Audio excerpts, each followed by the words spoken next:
Sanjana, dinner is ready. Come quickly. No, Mom, I'll have it after 2 hours. I need to submit my assignment within that time. So could you please not disturb me? Disturb? What? Will you not disturb whole day dancing in that loud music instead of completing that homework? Relax, Mom. I have 2 more hours. I can complete it just on time.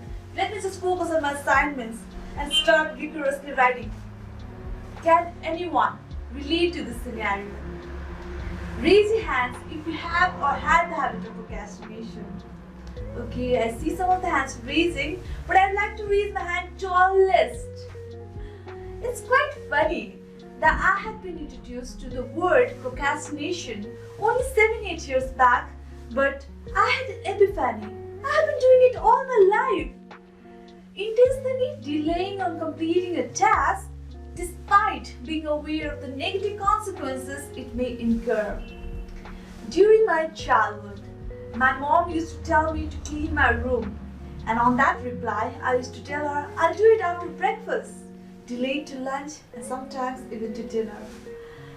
Then, after dinner, my mom used to furiously come with the broom in her hand, and as soon as I see her, I used to be turned into flash and snatch the broom from my hand and clean the room, and instantly feel like I'm a superwoman who could fix anything at the last moment. Has this been an unusual habit only of mine? I hope not. And I was exhilarated when I came to know I was not alone.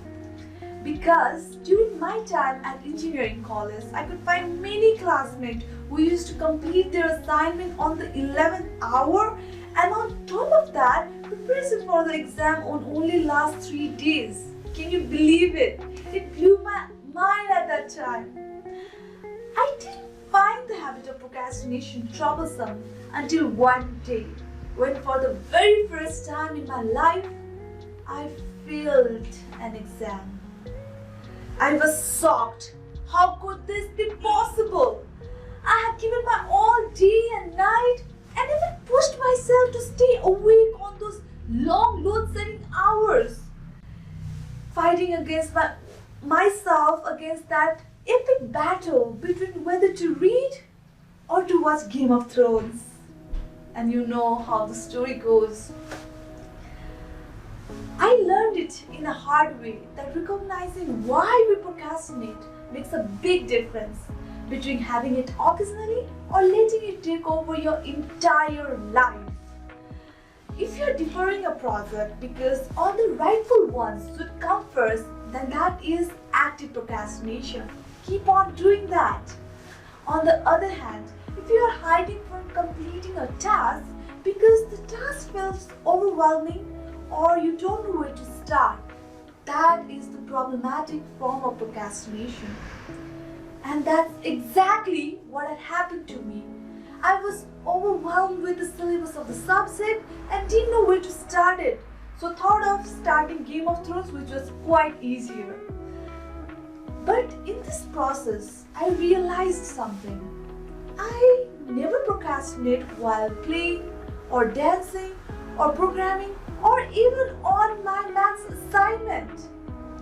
Do you know any football fanatic who used to procrastinate on watching World Cup? I hope not.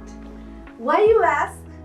Because we tend to get so engaged in the tasks that intrigue us. And that is the main antidote to procrastination. Do more of what interests you. However, in this life, we have to do a lot of things, uninteresting things precisely, but we need to complete that. And for that, I would like to share 4 things that helped me out. Number 1, break the bigger project into manageable chunks. As for me, the syllabus was overwhelming, so thought of breaking the project or breaking that subject into 100 sub-lessons. So with that, I felt less intimidating and also could concentrate one sub-lesson at a time. Number 2, create a to-do list with a deadline.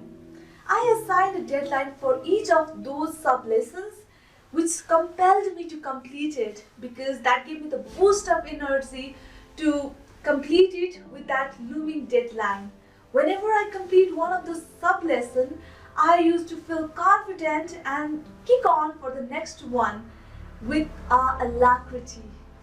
Number 3, Pomodoro technique. It is a time management method that uses a timer to break down the work into intervals. Traditionally, it's 25 minutes in period with separated by 5 minutes of break. On back of our mind, there will always be a trade-off between immediate gratification and long-term rewards. With this method, you get immediate gratification of 5 minutes break when you concentrate for 25 minutes long. And I guess that is the reason it worked for me. I could get 5 minutes of break after reading for 25 minutes. And now with practice, I am able to concentrate for 1 whole hour and then only take a break. Fourth and the final one, which is most important among all of those, and that is forgive yourself.